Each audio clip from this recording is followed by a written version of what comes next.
have no fear. I'm gonna get there. I'm not in this world to live up to your expectation. Neither are you in to live up to mine. I don't owe no one, no obligation. No one owes me none, so everything is fine, fine. I said I am that I am, I am, I am, I am. I am that I am, I am, I am, I am. I am that I am, I am, I am, I am. I am that I am, I am, I am, I am. Serious business. There is a time for everything, and for everything there is a season. So man and man must reason. So I think it's prime time that we address some more issues. Simple information I will use. No rocket science to get you confused. So relax your mind, make sure everything is fine while I take you down a poetic line. Trick us with campaign promises, we won't stay at ease. That's the way it is. We've waited in vain, hoping you'll ease the strain, but you now refrain. You now refrain. I remember you say Liberation Day, and I ask, And good evening to you, Grenada, Carriacou, and Petit Martinique once again. It is time for Talking Points. My name is Sheldon Scott. I'll be taking you up until the 10 o'clock hour. Cause we campaign promises, we won't stay at ease. That's the way it is. We've waited in vain. It's always a pleasure to be here with you. Now refrain, you now refrain. And we're joined tonight by 89.5 CRFM Community Radio on your frequency modulated. Of course, yeah. Get yellow, bus get yellow, man get yellow, even green get I yellow. think we may be joined by one other station a little later on in the program. They're not coming on at 8, but we're going to see what happens. You understand? We've waited in vain, hoping you'll ease the strain, but you now refrain, you now refrain. Yeah, the most talked about, most feared radio program on the Spice Isle, Talking Points. But what on earth lasts forever? Not even things created by the great Jehovah. So the green... The moment they see that we've gone live, some of them start to quake. Why are they so afraid? What are they afraid of?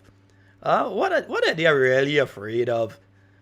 The moment that we go live, I mean, so many things have been done in the last week. And we've only been, this week makes exactly 1 week that we've started this program.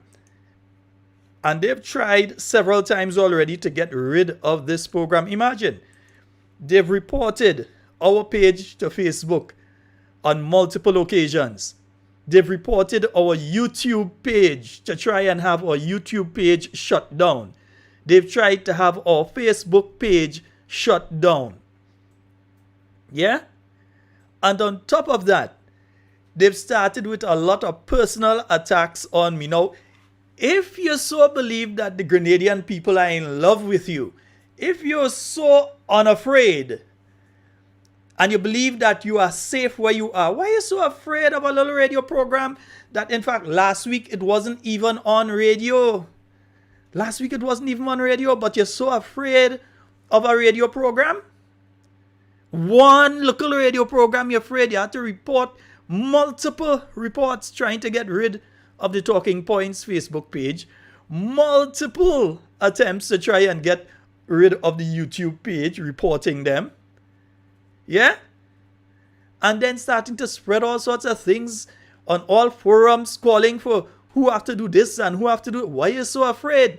That's why we say, yeah, the most feared radio program on the Spice Isle. And it only takes us 1 week to become that, the most feared radio program in 1 week. That says a lot about the family here at Talking Points, and you, the extended family, the listeners who are listening via our YouTube page, who are listening via our Facebook page, and who are listening directly via our website, Talking Points Grenada. Yeah.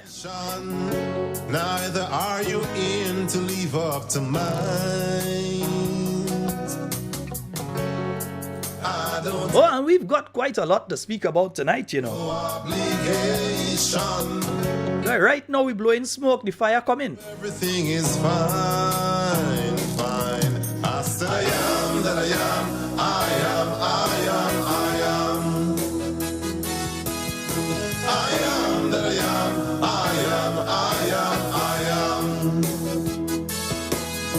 I am that I am, I am, I am, I am. I am that I am. And folks, a little later on, we'll be opening the phone lines for both the local and international calls. And I have been having a lot of interaction with folks. I've been getting messages via my Facebook page. I've been getting messages via WhatsApp. People have been seeing me in the street and in the shops and so on. And they've been telling me that they are listening to Talking Points. And I'd like to say a special good night to all of you and the crew who usually join via YouTube and Facebook and everything. I'm going to start giving you all your shout outs in a little while. All right? Yeah, I'm going to start to give you all your shout outs in a little while. Yeah, we got to make sure that everybody know that you wait. Wilma, well, you ain't waiting. Matthew, you ain't waiting. All you ain't waiting. All you jump on. A special good night to both of you. And yeah, all of the others, I'm seeing you all jumping on. By the ease and degrees, we're just seeing the numbers shooting up. So we're saying a special good night to each and every one of you. Nice? We ain't sticking tonight. Yeah, we ain't sticking tonight. We're going to go with it in a short. Nice? We're going to go in a short. I'm just making sure I have everything working properly tonight because we changed the setting slightly and so I have to make sure everything working proper. Be a poet, not qualified as yet, but have no fear, I'm gonna get there. I'm not in this world to live up to your expectation. Neither And folks, remember from this week we'll be on Wednesdays as well. So we'll be on Mondays, Tuesdays, Wednesdays, and Thursdays. We were going to take Wednesdays off. And due to an overwhelming response, the amount of people that were into the inbox on Talking Points, my own personal inbox, and sending messages and so asking that we do a Wednesday night. Some people tuned on Friday night looking for Talking Points, yeah?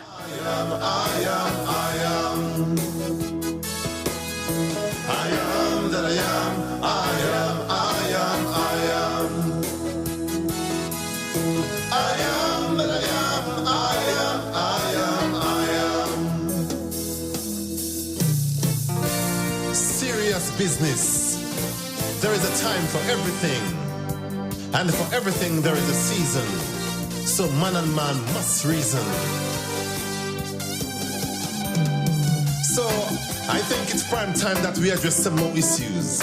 Simple information. And let me say a special good night to the men and women of the Royal Grenada Police Force. Yeah, we know that you're listening, and you all took the advice last week Thursday. Yeah, you all actually had the press conference bright and early on Friday morning.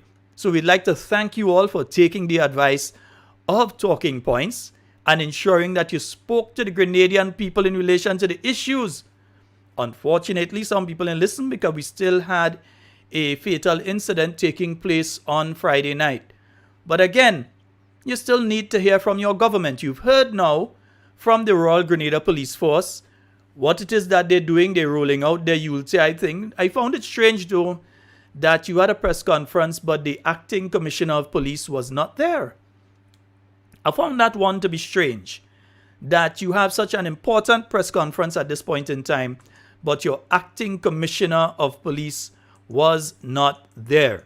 I think it is important for us Grenadians to hear from the acting commissioner of police what is taking place and the reassurance. I saw somebody sent one of the messages to me that's out there saying basically that I was blaming the administration for the crime situation. I'm not blaming, and anyone with common sense, anyone who is not dunciferous, and we're going to be using that word quite regularly these days, anyone who is not dunciferous would understand what I said in the last program.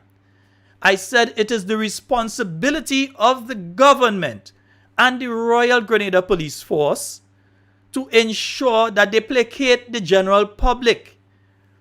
Because people are not feeling as safe now as they were several months ago.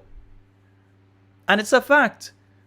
People are going into supermarkets and they're going into some of the gas stations and so on. They're looking around the shoulder and they're looking around. They're going into some of the money changing businesses and so on. They're looking left and right and being a little extra cautious. So they don't feel as safe as they did several months ago. And as such, it is important for the Minister of National Security. In any country it happens. If there's a sudden extra spate of murders in Trinidad, which is like the murder capital of the Southern Caribbean right now, you have the minister comes out and they speak to the general public and say what they're doing. You have the police come out and say what they're doing. And so in relation to that sort of thing, no one is blaming the present administration for what has taken place. We're saying that they have a responsibility to speak to the Grenadian people and reassure everyone that you are and will be safe. Because it is a fact that people are not feeling as safe now as they felt a few months ago.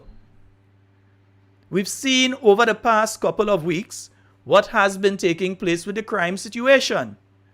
If it's not murders, it's armed robbery. We're seeing that taking place.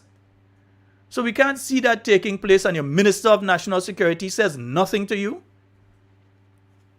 And when you're looking for, let me see if they put out anything yet, because it seems now that it's no longer necessary to have post-cabinet press briefings. So I'm looking here and now it's 12 minutes after the hour of 8. And there's no information here as to a post-cabinet press briefing taking place tomorrow or not taking place. They don't even have the common courtesy and respect to say to you that we're not having a post-cabinet press briefing or that we're having a post-cabinet press briefing. Well, here's what. Let me give them some advice. I'll give them some advice again tonight. I'm saying to the NDC administration, have a post-cabinet press briefing tomorrow. I'm giving you some free advice. And some people say, well, why are you giving them advice? It's one Grenada, all of us have to live here. I'm giving them free advice. Have a post-cabinet press briefing tomorrow and deal with the issue such as national security that people are concerned about. Open yourselves to questions. If, as the Minister of National Security, the dear leader has to walk with the Commissioner of Police or the Senior Superintendent in charge of crime or whatever must be done, but there must be some reassurances to the business community and to the general public going into, you know what, coming up next? Payday. This is the time when money does start to pass in Grenada because you're coming up to paydays. Not payday, no, paydays. You're coming up to the end of the month when most businesses would have more cash than usual. And then you're also coming up to 2 weeks after that, another payday. Well, at least if things go as they should. In 2 weeks after that, you should have another payday taking place as we go into the Christmas season. And it is important for reassurance to the Grenadian people that at least tomorrow they have a post-cabinet press briefing. We know that the Prime Minister likes to be on post-cabinet. Bring out the Prime Minister and let him speak and reassure the general public that everything is going to be all right. Or at least that they are taking strict measures to ensure that they keep you, the Grenadian people, and me, part of the Grenadian people and Grenadian public as well, safe. Don't have a post-cabinet press briefing. I think this government operates in a kind of way where they want to totally control the news. They want to control what you hear. They want to control what you see. They want to control how you feel.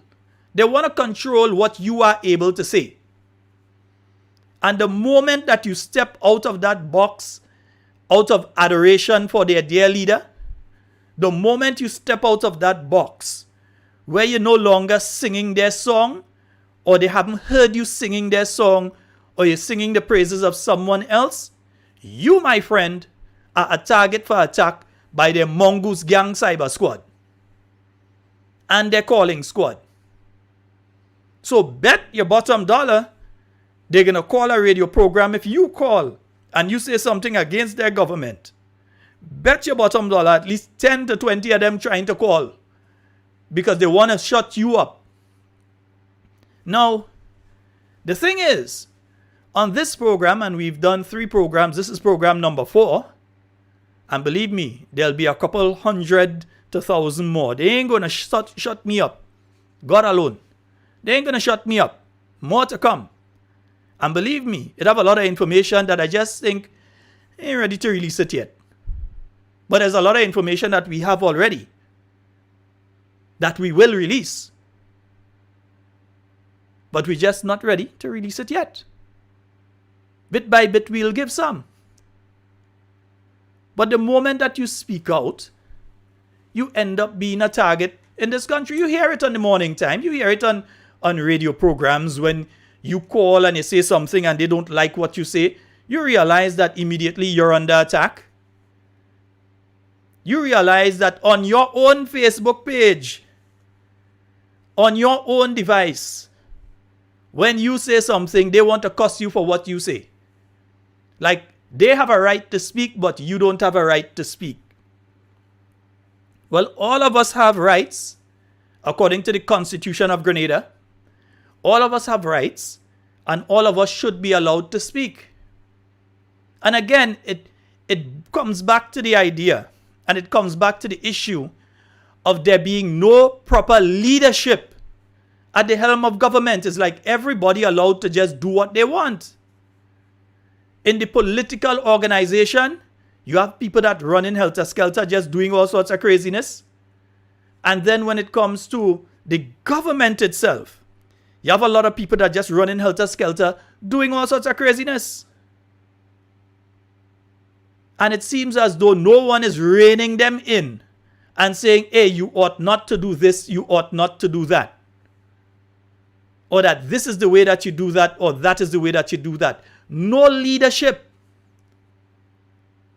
So you have a situation where your port authority, your port authority locked down for nearly a week. And while it locked down, the leader decides that they're leaving the island. Now, come on, what kind of leadership is that? The leader, and then you have all the sycophants of the National Democratic Congress who believe that everybody's stupid and them alone that have common sense start to try to tie the new National Party to the lockdown on the port. So when the new National Party was in government, the same union leaders that they were praising and raising on the shoulders, the same union leaders that they were singing Solidarity Forever, the same union leaders that they were praising and saying, get them in the tail, get them in the tail. The same union leaders are the ones that they are attacking now because they're getting some of their own medicine and they find the spoon too big. They're saying, get them in teaspoon, they can't take tablespoon. So the same thing that they were encouraging the unions to do, when the unions do it now, because they're talking about illegal strike, I think they need to read the judgment in the courts in relation to the strike action that was taken by the GUT and PWU. That this Prime Minister paid off the unions after the last administration did not pay them for the time that they strike. Or they struck. I think those who are talking about illegal strike and are praising that now, those who are talking about illegal strike now, the courts ruled that strike was illegal. But they're praising that. So illegal strike is only okay according to which administration you do it under. That's the sort of hypocrisy that we have coming out from them. Illegal strike is only okay if it is done under NNP administration, according to these sycophants. But when it is done under an NDC administration, they try their very best to give the impression that the New National Party, how the New National Party closed down the port, as far as all you say the New National Party dead, it ain't no coming back again, all you ain't afraid them, all you ain't support. So how a party that all you afraid, ain't afraid, and all you say dead, shut down the port authority? Well, the NNP have more power than they even know. But they came out trying to tie the political leader of the New National Party to the union and saying that how they shut down the port. But it's madness. And you know, Mr. Watts, a good night to you. Good night to Stephanie John. Tati, good night to you. Antonio, a special good night to you, bro. Yeah. So all of a sudden, illegal strikes are wrong. Illegal strikes was okay when you don't negotiate and all kind.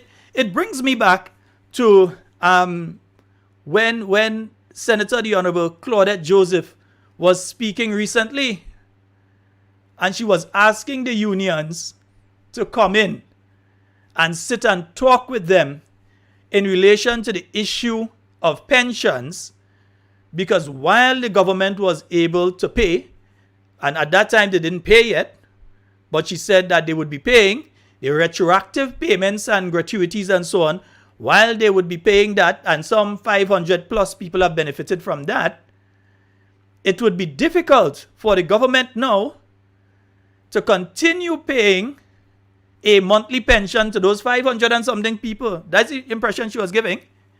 Because they're saying, no, it will be difficult for the government because now, remember, these 500 plus people that have just been paid 44.1 million, if on average, each one of these individuals received 30% of their last salary, well, no, it's supposed to be under the 1958 Act, I think it's 55% of your last salary. Under the NIS, it's 30%. The maximum is 60% of your last salary, or the biggest 5 years in your first 500 weeks that you receive. Under the NIS, you get an age benefit after you have contributed 500 weeks. You've worked for 500 weeks and you've made payments for those contributions, and then it's worked out at 1% for every week after that until you get to 60%. And 60% is the maximum. 60% of your last salary. You're working for $1,000, 600 is the maximum amount that you would get from the NIS.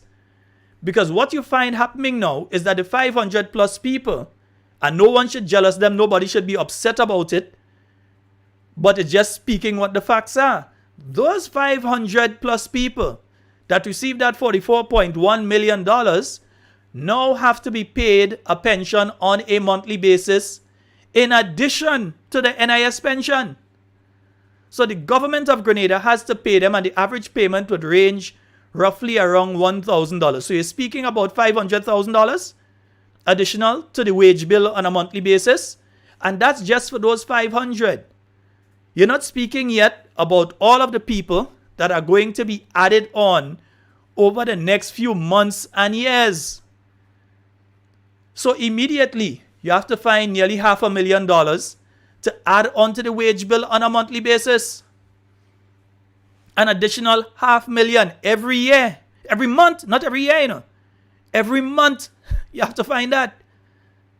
And while they are receiving that, they're also receiving the NIS. And the New National Party was saying that, look, the best way to deal with this thing would be through the NIS to top it up to 70% to the NIS. And I started that with some individuals. Top it up through the NIS so that people would receive their pension through the NIS, but government would make a contribution to the NIS and top them up to 70%. The issue that went to court was not payment of the pension, you know, was the formula for paying the pension. And that's what the NDC doesn't want you to know. The issue that went to court wasn't that the New National Party administration did not want to pay a pension. That is far from the truth. That is not, in fact, is a downright lie. A big, hard back lie. Anyone that comes to you and says to you that the New National Party did not want to pay the pension is between they're ignorant of the facts. In other words, they don't know what they're talking about. Or B, they know the facts, but they think you stupid, so they come in to try and fool you. That's the bottom line. So when you hear they come to you and they tell you about NNP didn't want to pay, that was not the issue that was in court. It was already agreed that pensions had to be paid and the government have to pay pension. The discussion was what formula is going to be used to pay the pension. If you're going to use the 1958 Act, because the Constitution says you have to pay the pension and you must pay it now. The court basically ruled that you have to pay it according to the best deal that existed at the point in time that individuals entered the workforce. So you can't put a law in place after the person is already in the workplace and say, well, okay, we're going to pay you at this lower rate, but you have to pay them at the rate. But remember, the 1958 Act was at a point in time that you only had about the same amount of people that just get the pension payments in the public service in Grenada. That was the whole public service. How many schools you had in Grenada? So how many teachers? How many policemen that you had? How many civil servants did you have at that time? You didn't even have 500 in total. Between Grenada, Carriacou, and Petit Martinique, you didn't have 500 people. So the government at the time could have afforded to have a non-contributory pension because it's just 500 people you basically had to pay. And then remember, you were still connected to the UK at that point in time. So you would receive your assistance from the motherland, as they call themselves. I think the motherland is Africa, but them was calling themselves the motherland. England was no motherland. But you received assistance from there, so you could afford to pay a 500 additional people the thing at that point in time. But now you have a public service into the thousands. So the New National Party was saying, hey, we can't go with the 1958 calculation. If we do that, we are going to run the economy of Grenada into the ground. That's the simple argument that the New National Party put forward. That, okay, you could pay the retroactives and that kind of thing, but going forward, if you continue with a 1958 Act and a non-contributory pension, you're going to end up reaching a stage, the more people that retire, the more people that decide, well, I'm taking early retirement because I've made the requisite number of years in the public service, or I've made the requisite number of years in the police service, or wherever, that they're going to retire early, and then you have to find gratuity payments to pay these individuals. And right now, you have over 1,000 people that could do that. You have a lot of people, a lot of police officers that are saying, hey, I had enough of this thing with up and down late in the night, all over the place, and so I am going to take early retirement. I've made my number of years, so I'm going to grab what gratuity grant I could get and go.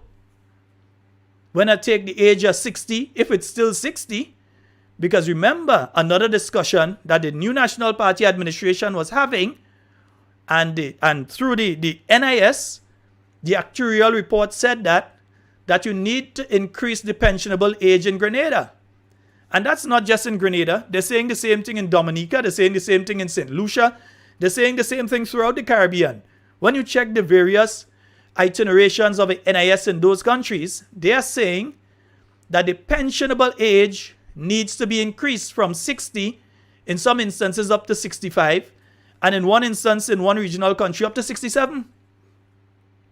So that people retire later and they make more of a contribution to the contributory system than if they are there and they leave at 60 and they're still capable. You look at some people 60 right now, you think they're in their 40s. And these individuals could still be working and contributing back into an NIS or a contributory pension scheme and then reaping the benefits later on. That's what part of the actuarial report said for the NIS. And you're hearing that throughout the Caribbean. It's not just a Grenada thing, it's throughout the Caribbean. So when you're hearing that sort of thing taking place, and people coming and tell you, oh, NNP didn't want to pay the pension. That wasn't the issue. Payment of the pension wasn't the issue. Whether or not you're going to attach the gratuity, the amount you're going to attach the gratuity, whether you're going to do it under the NIS and top up the NIS to a certain amount so that these individuals who qualify, instead of receiving a government of Grenada pension that they didn't contribute to, but that the government has to find an additional 500,000, and that's going to be increasing nearly every month or every few months. It's going to increase as more people retire from the public service and as some people take early retirement, that the government of Grenada now has to find an additional $500,000 to pay pensions at the end of every month. That's what the New National Party was talking about. That's what went to court, because the unions were saying that no. Because of course, if I'm a union leader, I want what is best for the people that I represent. So if I could negotiate, and if negotiations fall down, and I could go to court and win a judgment to give a person $10 instead of giving them $7, I'm going to do it. That's what a union leader would do. So I can't be upset with the union leaders for looking after the interests of their constituents. But the government of Grenada had a fiduciary responsibility to also look after the responsibility of their constituents, which also includes the union's representatives, the people the unions represent as well. So the unions were doing what they were supposed to do, and the government was doing what they're supposed to do. But the then opposition were trying to demonize the government as though they were doing something wrong, when they were simply doing exactly what Claudette Joseph, the Honorable Senator, has said that they now need to do. That the unions would have to meet with them because people will be receiving 2 pensions, and there is no way that the government of Grenada, with all the people due to retire over the next few years and who qualify now because of the ruling, will have to receive that pension from government while they still receive a pension from the NIS. So they're asking the unions, the same unions, they were on radio programs, that they were on the internet telling the unions, don't you dare go and sit down with the government. When they had the meeting, the GUT never show up. They never showed up. The PWU did not show up. And they were told, if all you go there, we move all you as the leadership.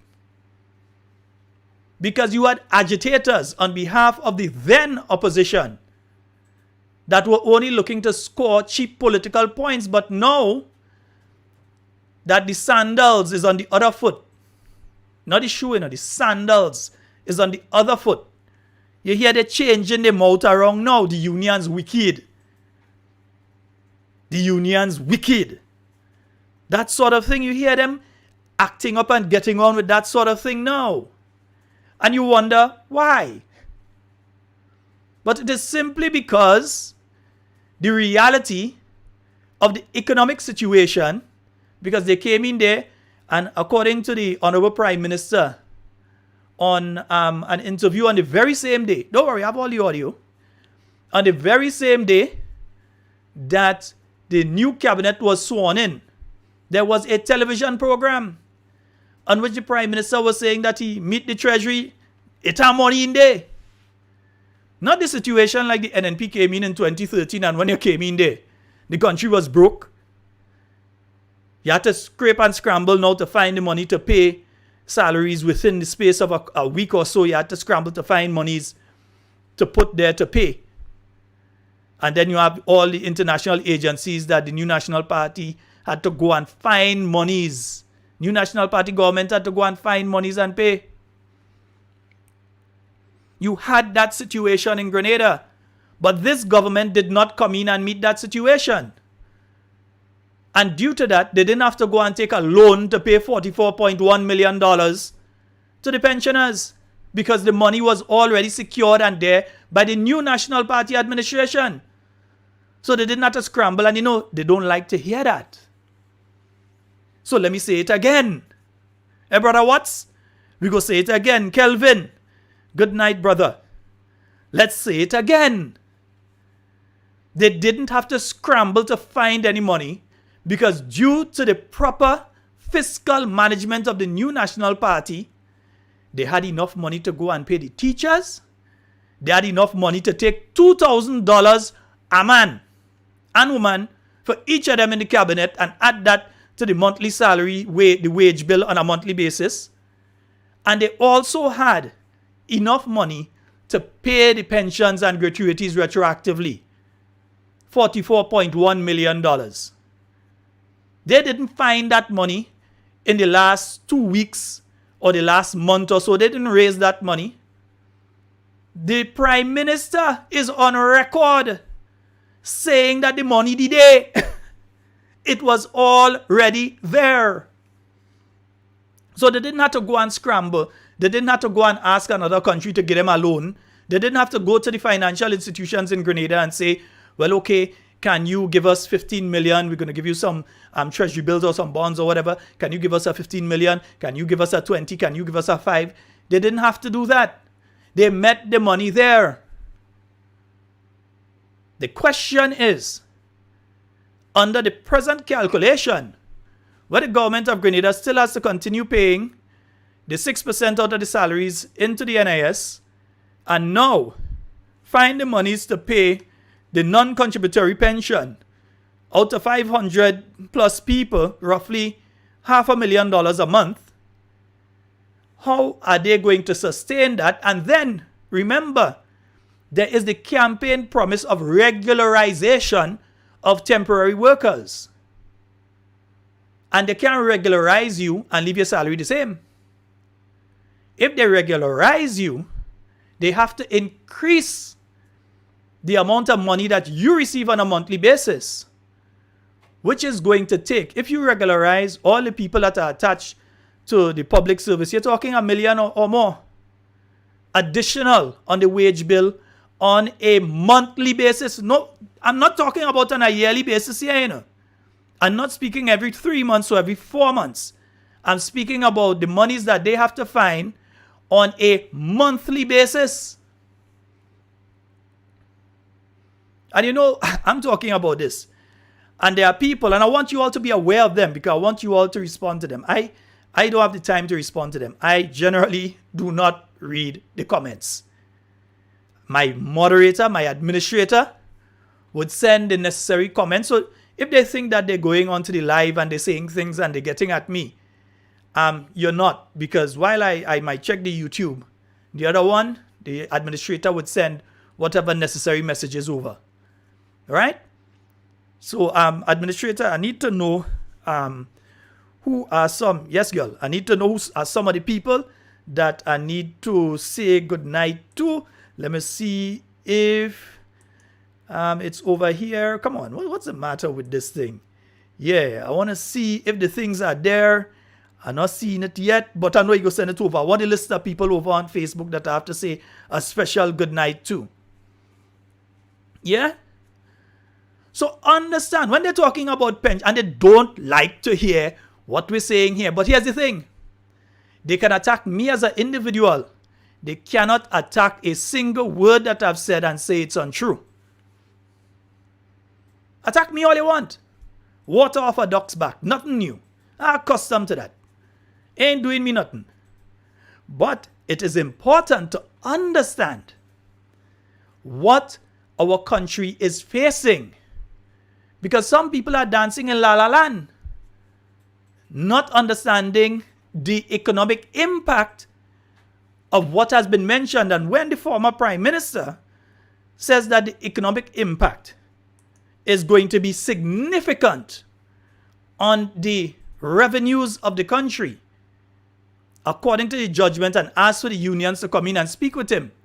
Remember, the people that are making the noise and jumping up now are the same ones that tell the unions don't go. So I'm waiting to see now if Comrade Jude is going to go and sit down with Senator the Honorable Claudette Joseph and the Honorable Minister of Finance, the Honorable Prime Minister, and the team from the government to discuss the issues of pension. Because if you was refusing to do it under the new National Party and you're doing it now under the NDC administration, you're nothing but a hypocrite.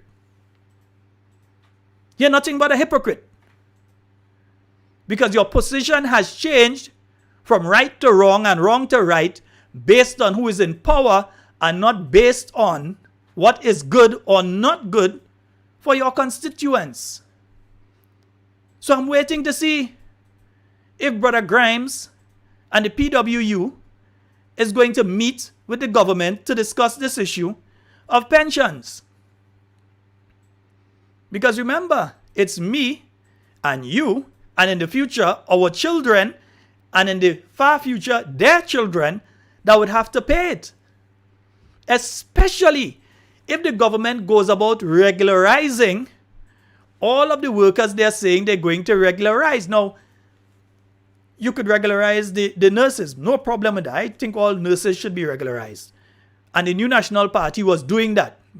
Piece by piece, not to raise any alarm bells, but piece by piece, you are regularizing. Some people may say it wasn't fast enough. That's their view. But they were regularizing piece by piece, getting nurses into the service. Right? You had teachers. And one thing LL, as leader of the GUT, could boast of is that he got regularization for a significant number of people. A significant number, I think it was around 400 or more, that he was able to get regularization for. So I know that he has something that he could tap himself on the back and say, hey, I had get that done. We might agree on some things, we might disagree on some things, but LL got that done. Something that I don't think any other leader, including the present one at the Teachers Union, has been able to achieve. The regularization of many of the workers. But now you're speaking about mass regularization and taking people off of contracts and so on.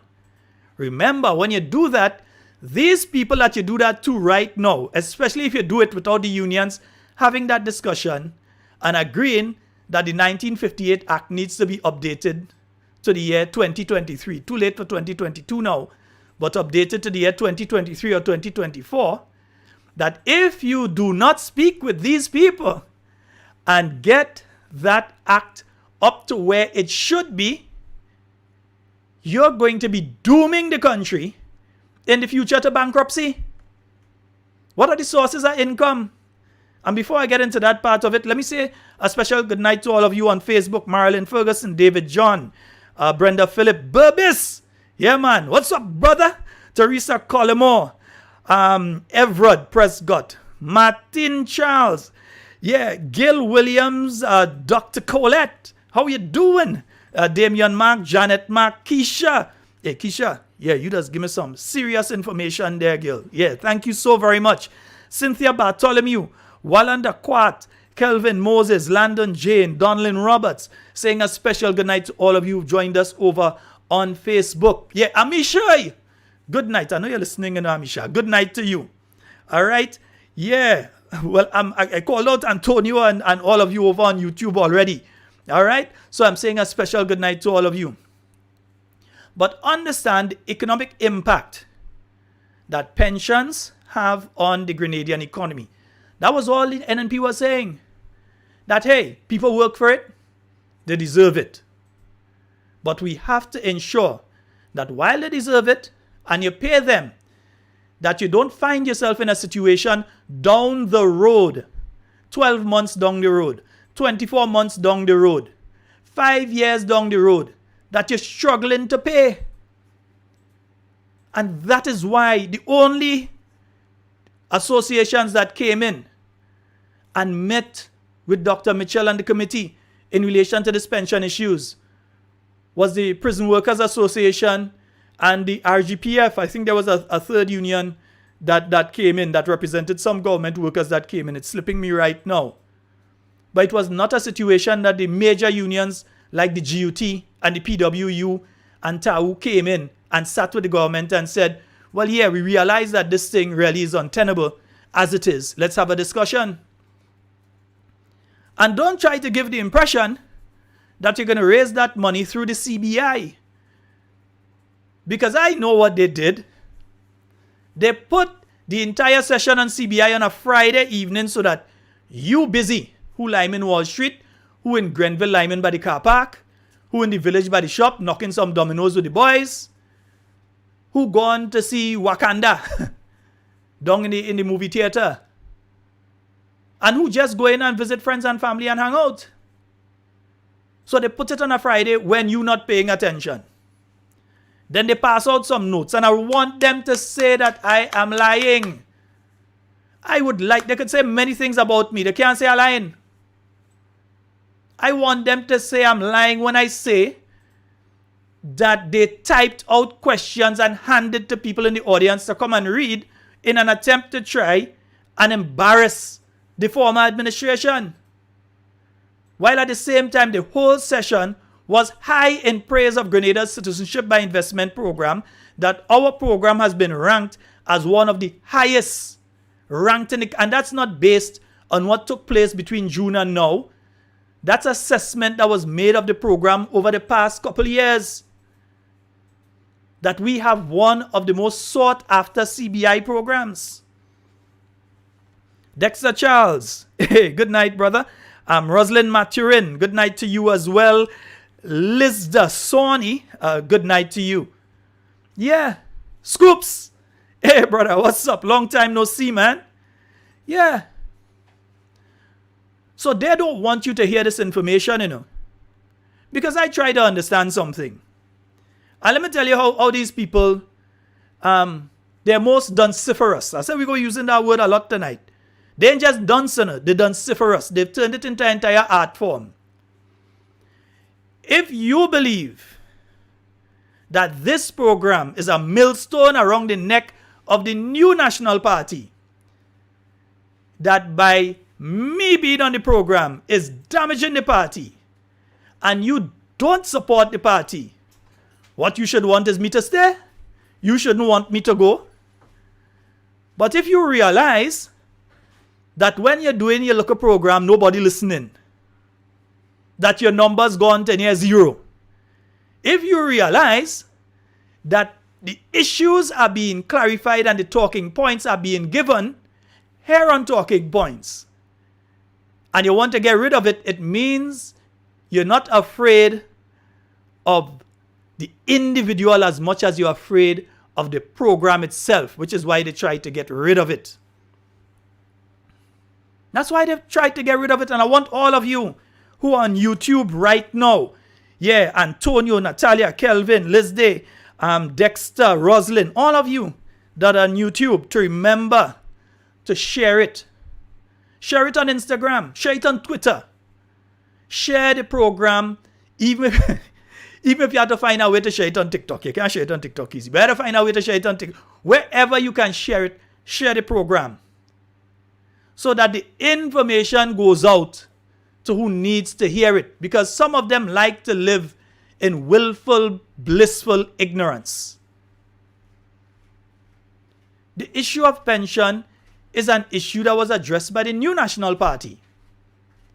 It is the New National Party that started the ball rolling in relation to addressing this pension issue back in 2013. The first case that was brought in relation to the pension issue was brought not under the New National Party. It was brought under the former NDC administration back in 2010. It's not the NNP was in charge then. Did they say at the point in time, well, let's not let this go to court. Let's just pay the pension? No. They filed a defense. It is when the New National Party came in that they decided they're not going to go forward with that case. And then you had the situation where $2 million was paid to the first tranche of people that had to be paid nearly immediately. That first set of workers there that had to get their money, they got their money. And then after that, you started the process now. How are we going to pay the other workers? That has been completed last week. So that's not an achievement. You can't give me the impression that that's any achievement of any government in the last few months or the last few weeks, and they just come in and they pay the pension. They had no choice but to pay the pension. The only thing they could have do instead of paying the pension was to challenge the case and to file an appeal. and there are proper grounds for an appeal, they could have filed an appeal. But they didn't. They paid the pension. So congratulations on that part. But give the New National Party their due. You see, there are some people that are ignorant of the facts. And some that are not ignorant of the facts but want you to be ignorant of the facts. They don't want you to understand what has been taking place. So when, and it's now 51 minutes after the hour of 8 o'clock, we're going to open the phone lines a little later on. We're not going to open them yet. We're going to open them in a little while. Still having some problems with the flashing here. But we're going to open the phone lines in a little while. I think it should work. We're going to open the phone lines in a while. At roughly 9 o'clock, we'll open. But you have the situation that has taken place on the Port Authority. And, you know, it's pretty strange. And, you know, I know that there are certain elements in this government that are out for me. And here what? I'm afraid that. But the leader of His Majesty's opposition, former Prime Minister, Dr. the Right Honorable Keith Mitchell, issued a release today. And he said, as former Prime Minister and the leader of His Majesty's opposition, I have noted with serious concern last week's industrial action on the St. George's Port and the economic fallout of the said action. As such, I call on the present NDC administration to find tangible solutions to the economic issues faced by many in the business sector due to this action. Indeed, I, together with other members of my team, have been inundated with calls and messages from traffickers and other business sector people about the significant losses they have suffered in the past week due to this port strike. Inter-island traffickers, who provide a very important component of economic activity in our country, have suffered immensely and continue to suffer with the loss of goods, both coming into and going out of Grenada, costing thousands of dollars in individual cases. This at a time when the cost of living throughout the state has skyrocketed within the past few months. I therefore call on the NDC administration to show concern and engage with the traffickers in particular with a view to, at the very least, providing grant funding to them to enable them to cope throughout this trying period. And that's signed by Dr. the Right Honorable Keith C. Mitchell, opposition leader and the immediate former Prime Minister of Grenada. And what former Prime Minister Mitchell is saying here is simply this. That look, the port action, the strike took place last week. By all accounts, you're hearing from, and I didn't hear from the unions. I haven't seen anything come out from the union saying strike over and matter resolved. You know.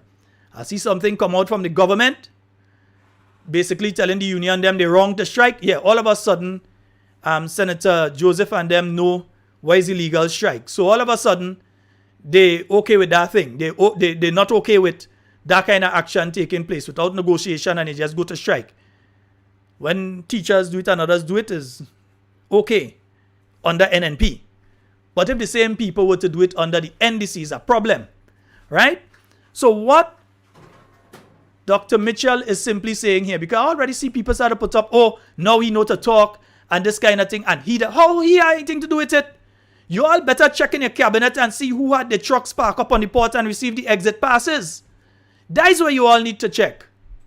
Find out, because if the young lady and the Port Authority has sent out a release earlier last week, saying, let me pull up the release for you. You all want to blame Dr. Mitchell? No, don't try to hide the fact that you have a cabinet member. A cabinet member, it is alleged, were the owners of some of the trucks that receive exit passes. Because the Grenada Ports Authority, you only like to call people corrupt and thing. The Grenada Port Authority on the 15th of November sent out the release that said, in part of it, that the Grenada Ports Authority routinely audits its procedures to ensure compliance and to manage risk. During a recent audit, it was discovered that there were some irregularities with the procedure used to authorize exit passes. It was also apparent that the breach in procedure adversely impacted the Grenada Port Authorities and the state of Grenada's revenue, policies, and procedures. Now, you can't tell me that is the lady that is being accused that used to go and park up truck and full it of split peas and all kind of thing. You can't tell me she that used to go and park up truck on the port and do that. So what the Grenada Ports Authority needs to do is to give the public a full expose of exactly who are the other people involved in this. Because it seemed as one person, the intention was for one person to take the fall for everything. And you see, a lot of people fall for this thing today about it done, forget it, I ain't forgetting it. It ain't done. Because you're saying here that the breach in procedure adversely impacted the GPA, the Grenada Port Authority, and the state of Grenada's revenue. In other words, people was leaving the port without paying. Who are the people? Who is the company? And I'm asking a rhetorical question here. Is that company that was involved in this significant breach that caused loss of revenue to the Grenada Port Authority and the state of Grenada, is that company associated with a particular government minister? Don't try and cover it up. Don't try and give the impression all of a sudden that everything done, forget about that, move on to the next thing, are not. Because all your full intention was to jail the young lady. But I'm telling the young lady, even now, don't trust them. Talk. Say who you was giving the exit passes to. If you give one to me, call my name and say, I give an exit pass to Sheldon Scott. He had a truck there, and the truck full of goods, and he passed me a 2 bag of rice, and a money in an envelope, and he tell me, hand the scenes, and I give him my exit pass. Call name. Don't afraid. They can't do you nothing. Ton pamasa. Talk with your lawyers. Not just the union, talk with your lawyers. And then they try to give the impression, oh, Dr. Mitchell closed down the port. No. Find out which one among you. Which one amongst you or among you? Let me see if I correct my English. But find out which one are you. Was involved in this debacle at the Grenada Port Authority.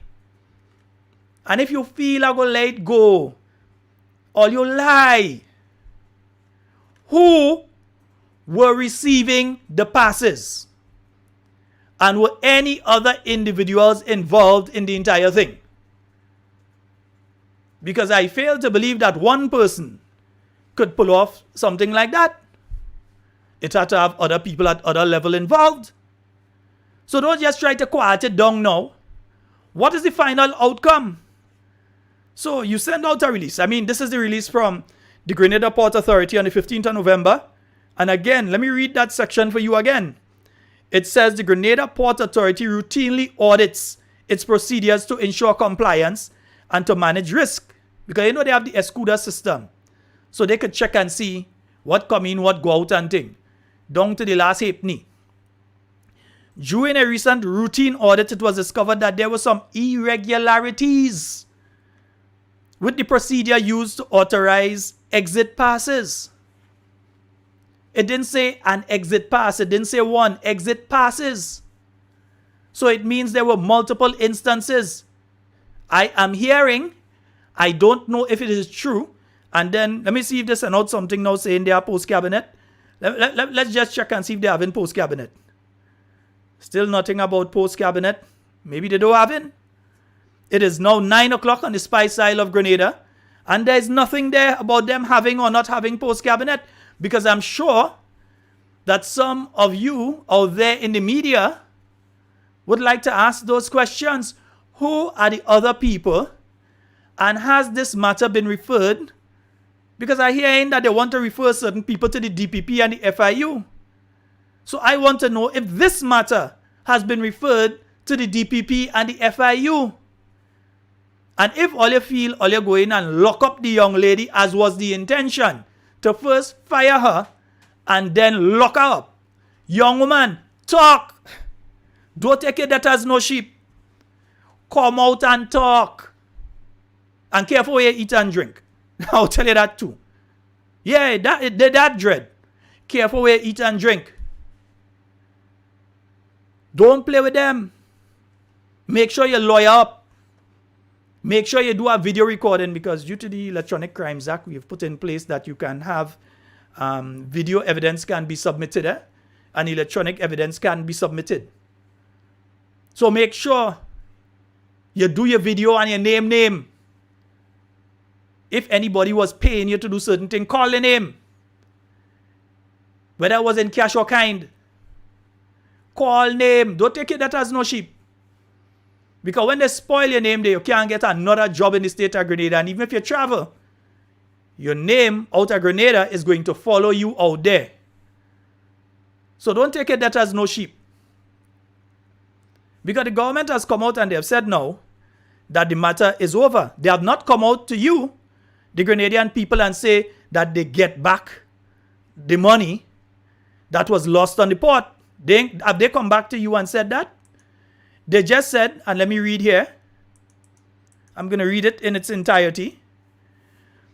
And this is on November the 20th.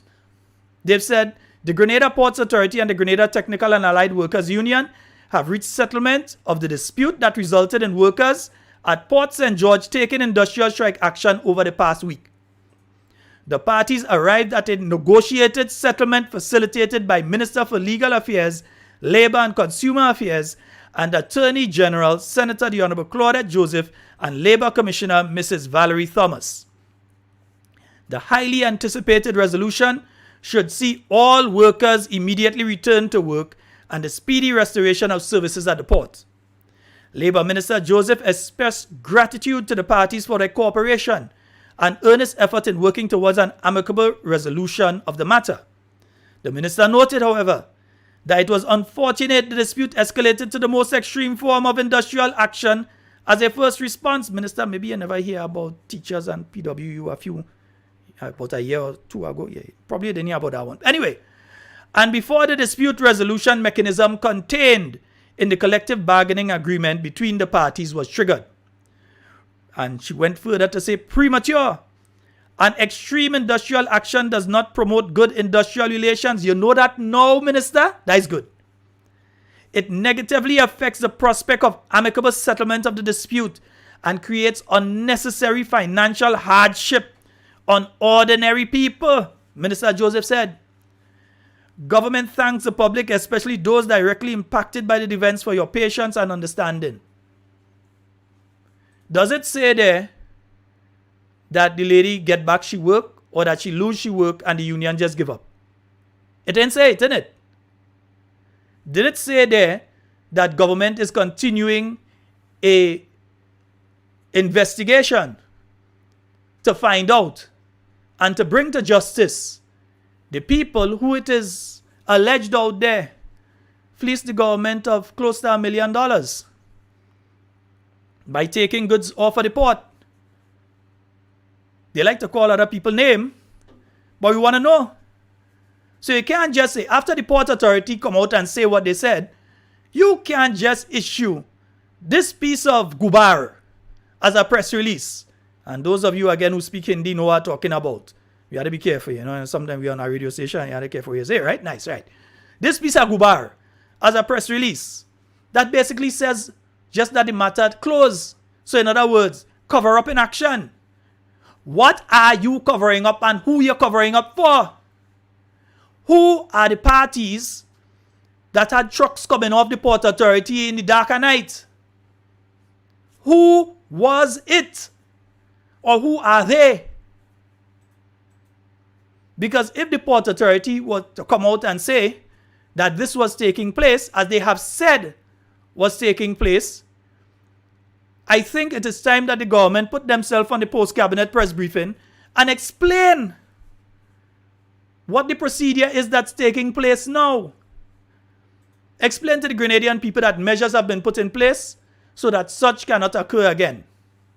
Explain to the Grenadian people that you are actively pursuing gaining your finances from the individuals who have been accused of this. Because the Port Authority say it happened. You can't take back the press release now. It is out there. So you want to know. Let the Grenadian people know.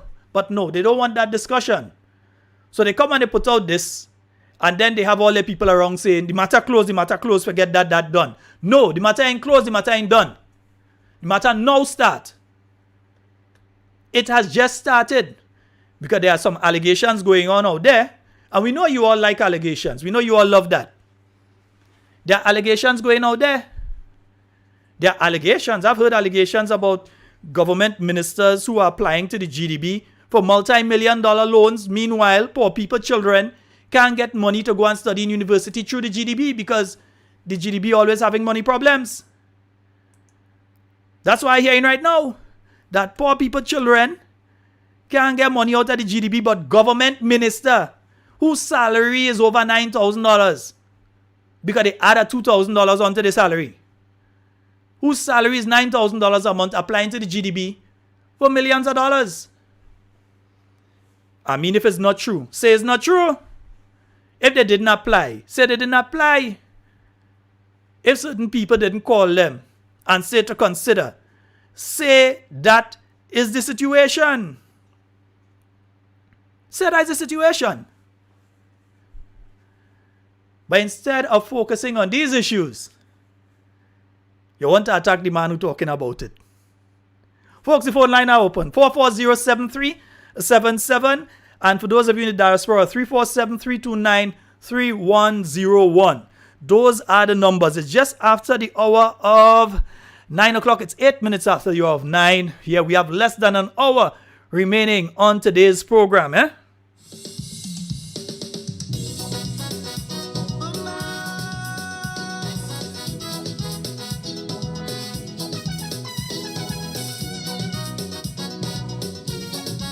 So is it true or is it not? Is a government minister one of the parties involved in what has taken place on the port? Don't try and say Dr. Mitchell do it. No. That's petty. You're all trying to shift attention. I know you put out release saying he done, he finished. No, he ain't finished. He just start.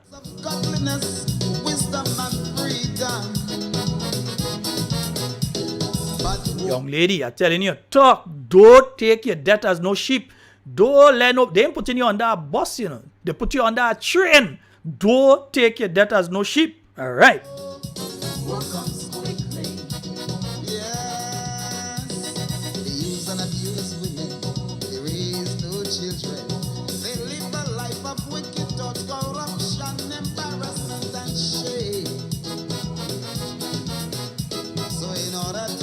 So remember 440-7377 and 347-329-3101 are the numbers you can call to get on the inside. Yeah, one of my good friends called me this afternoon because he's employed by the government of Grenada, and he was saying, boy, I can't even call, and I used to call a local program and thing, and right now they're asking me how come they ain't hearing my voice on radio and that kind of thing. And it's the people who are asking him, and it's not NNP people going to him and ask him. Them NDC, because they're trying to set him up. Yeah, they're trying to set him up. Because, see, they want the situation where you can't talk. They want the situation where they shut you up. They want the situation where they feel they could totally control the narrative. So, they don't hold post-cabinet press briefing because as far as this administration is concerned, it's not important to tell you anything. They could conduct business in cabinet, and when they feel like telling you some of what they do in cabinet, they come out and they say something. You understand? But they won't come in front of the media and allow the media to ask them questions. Because while they may have some people in the media who are sort of friendly towards them, they have others in the media who ain't cared. They don't care who in government. They go ask questions. They will question the government. And they don't want to have to face those people. Remember, these are the same people who say they're going to tell you what you need to know when you need to know, you know. How they determine what you need to know? Because right now, we want to know. You could talk about as much investigation into me or whoever. I want to know about the investigation on the port. And don't try to spin it, because some of you tend to try to attack an individual. You can attack me as much as you want. But tell me what I'm saying is not true, or prove to me what I'm saying is not true. Can you counteract what I'm saying? Can you say that what I'm saying is not true? As a matter of fact, you're willing to stand up in court and say that is not true? Take me to court. No problem. Take me to court. I haven't been involved in the media, and I've been involved. Cedro, what go by? Hey, good night to you, man. Londell. Yeah, I hear you, Londell. Yeah, steady. I hear you. Nice. I am saying simply that if you believe that what I'm saying is not true, and you would like to counteract it, the phone lines are open. If you call and you attempt to be nasty, vile, or come with any nonsense, I will call your name on air and ask everyone listening to this program to call you every 15 minutes for the next 5 hours, and then to restart at 3 a.m. And believe me, they go do it. So you could go ahead. You ain't gonna get more than 2 words out. But if you want to counteract something that I've said, and you're willing to engage in a serious discussion on anything that I've said so far, do it. Because look, I spoke about the situation where a minister has her live-in boyfriend on the board of directors of a board that she's in charge of. Under the New National Party, you had a government minister whose husband was fully qualified for the position he held in the Royal Grenada Police Force. And they had the worst things to say. You had the son of the then Prime Minister. Is what they didn't say. But when it comes to one of their own now, nothing wrong with that. It's no government pay for him. So in the same way that they had 6 people fully qualified sitting here in Grenada who could have offered much more on the topics that were being discussed out there in Egypt. In the same way that they had 6 people sit down here and join via the internet. Why couldn't the advisor stay here in Grenada and allow one of the 6 others to go?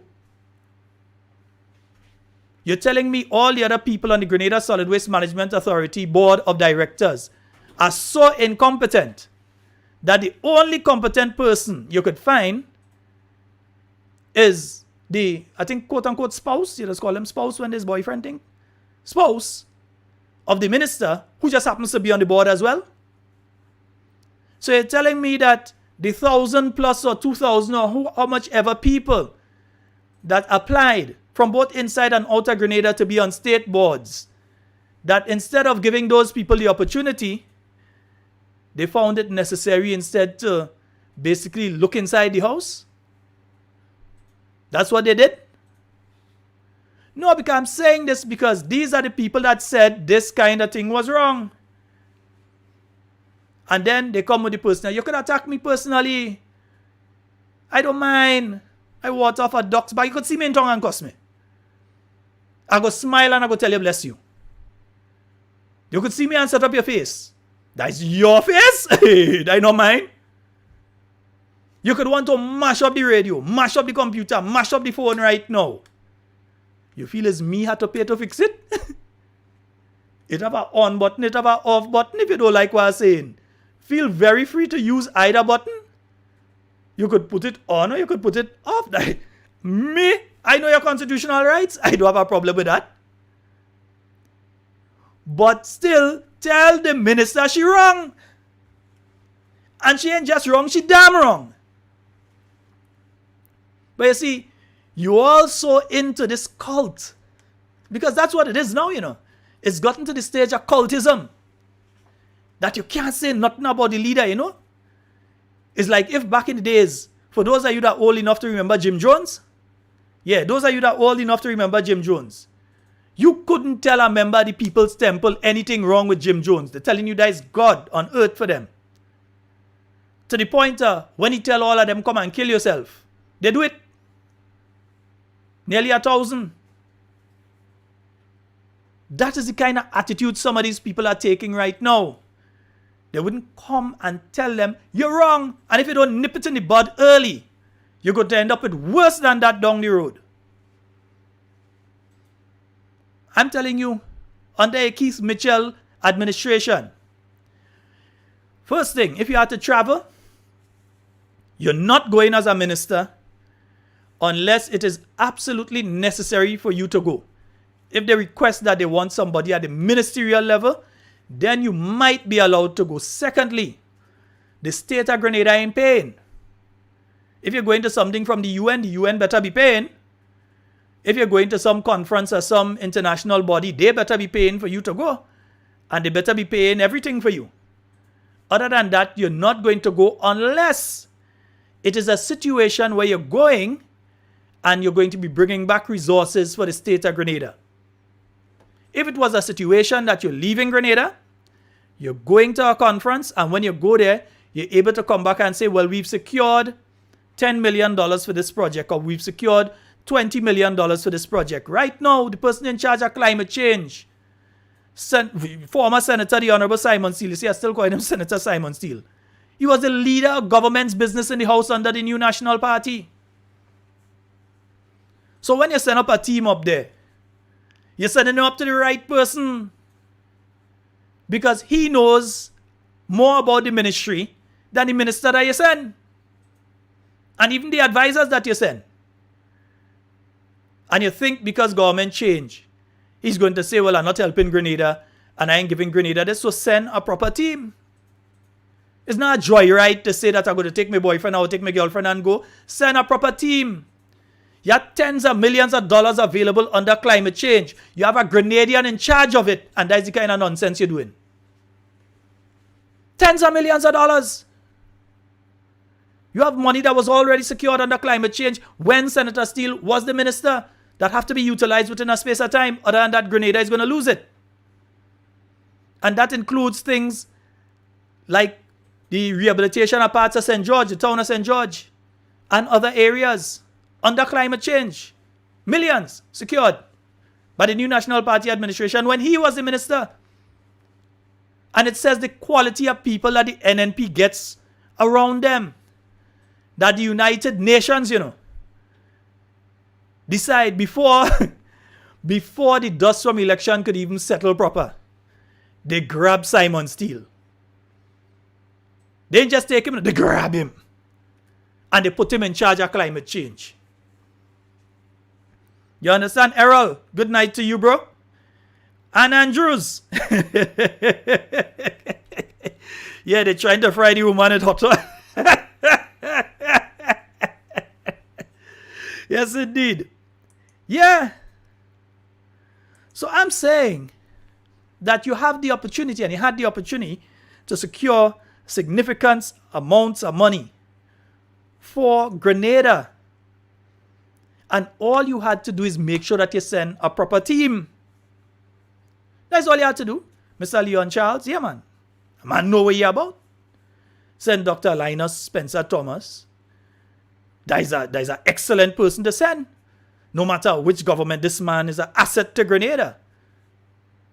In fact, there's a man that should have been knighted a long time ago. The man, when I tell the man good, the man good. Dr. Linus Spencer Thomas. I don't know how Uncle Tilly's daughter ended up there, but she ended up there. I think she's a crown counsel now. Yeah, I think Uncle Tilly's daughter is a crown counsel now. Yeah, the daughter of former Prime Minister Tillman Thomas. I think she's a crown counsel representing the state of Grenada. So she was on the trip too. I don't know about her capability, so I can't say it wrong or right to send her. I will not say it was wrong or right to send her. I don't know if she is competent or if she is incompetent. I don't know. What I could say is that the daughter of Uncle Tilly was there. They can't tell me a lie. They can't tell me a lie. The picture there, you know. It's out there. Folks, here's what I want you all on the live to do. I want you to like the live and I want you to share it. Everybody that viewing right now should like and share the live. On Facebook, on YouTube, on Twitter, on Instagram, in WhatsApp. Like and share it. Because they don't want this. All you didn't know Uncle Tilly's daughter on the trip too? No, I mean, that's what's going on here. I mean, I didn't mention that one last week. Sometime you had to leave something for the following week. Yeah, but she's on the trip too. And as I said, because you know they will come and say, he attacked Tillman Thomas' daughter, and who is he to attack Tillman? I didn't attack her. I just let you all know that she's on the trip as well. Because maybe you did not know that she's on the trip. So now you know that she's on the trip. And then out of all the picture, listen, it's a common sense. And it has some people who suffering from donciferousness. Of all the pictures you go take, you're trying to convince people that you're working, is to take a picture with you in a fancy restaurant, sit down to have a nice meal. You ain't take a picture of you together with meeting in some committee or some kind of thing. You ain't see you meeting with a minister from a next country. You take a picture of you sit down eating. That's the kind of picture. Because that's the mentality. That's the mentality of the individuals, and then they don't want you to talk about it. Oh, you're supposed to hush your mouth. Hush my mouth way. Or you can't hush me up. Or you tried that before. And you're trying again. And you can't dispute what I am saying. You see, as again, you have the donciferous people out there that cannot discuss the issues. So they can't come and discuss whether this was right or wrong. So instead, they come and they tell you, well, the guy qualifying this and that and the other. It had people more qualified than he that was joining via the internet virtually. More qualified, worked in the field for several years and so deeply involved in what took place in climate change under the last administration. So they have that direct connection with the person who is now in charge of climate change for the world, who happens to be Simon Steele, son of Carriacou. Good night, Carriacou and Petit Martinique. So they had a direct connection with that individual. But instead of putting them on a plane and send them up there, you don't send them. You leave them here. And you seek funding. Because obviously, if people are married, you can't tell whether it's the husband or the boyfriend or the girlfriend. You understand?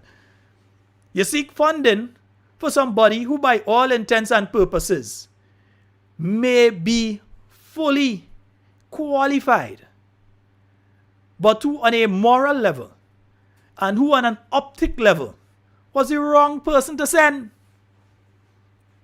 And then you want to vex when people talk about it. You want to upset when people talk about it. No, you can't be upset. You have to stay there and face it. All right? In fact, you know what, man? I think it's time to drink some water. Yeah, I think it's time to take some water. Promise one public service. Everybody will be made permanent. Nobody going home. Take Susu in you. I don't believe in superstition. Something wrong with that transformation. From the 10 boys drink the water. Strange thing happening in Grenada. 3 houses born in Victoria. 2 born in St. David soon after. David Anderson and his brother. We had suicide and murder. Who tell them drink the water? The transformation water. From the time they drink the water, like they put a spell on Grenada. They wrong to drink the water. The transformation water. From the time they drink the water, they start to reverse Grenada. Pretty Matic, Carico, Grenada, and it's that. Juve man in a hold my head and ball. PM player jump and climb a wall. But it's on the then I remember. He drank the transformation water.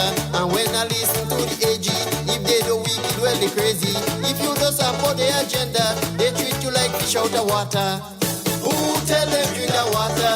The transformation water. From the time they drink the water, like they put a spell on Grenada. They wrong to drink the water. The transformation water. From the time they drink the water, they start to reverse Grenada. Every time You know something I try to understand? I try to understand how all of a sudden Daisy Hazard end up being the worst thing as far as NDCites are concerned.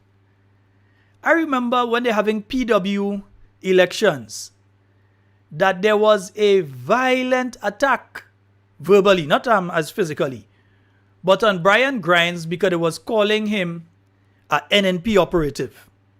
That's what they were doing. They were calling Brian Grimes an NNP operative. And Daisy Hazard was seen as the more anti-government individual. When Daisy Hazard was doing press conference after press conference attacking the NNP administration, she was a hero. When she organized public workers and went on march, she was a hero. But all of a sudden now, because she speaks of the rights of workers, and it's not under the NNP, it's now under the NDC, they have her as public enemy number one. How Daisy Hazard well, you know, Daisy, let me tell you something, eh? If NNPites calling you an NDC, and NDCites calling you an NNP, you're doing the right thing. You're not in the wrong place. If NNPites always seeing you as your NDC and you're supporting NDC and so because you're talking against the NNP, and if NDC seeing you as a NNP because you're talking against the NDC, then as a trade unionist, you are in that space that you should be. But they're attacking her. I'm not here to defend anybody, you know. Because when she was attacking the New National Party, all you was the same ones that was in the cheering section. All you who was beating drum and shaking shak shak and dancing big drum. When she was attacking the New National Party, when she was speaking about contract work, and they're attacking Brian Grimes. So I'm not here to defend Brian Grimes, but I'm here to say exactly what's happening. Brian Grimes, for years, has been raising the issue of contract work. Daisy Hazard, for years, have been raising the issue of contract work. They have been raising the issue of pension. But because now they're raising the issue under an NDC government, they are persona non grata. All of a sudden, the Dunciferous squad believes that these individuals are not aligned with them. Yeah? So all of a sudden, Daisy is not your friend? All of a sudden, the trade unions are not your friends?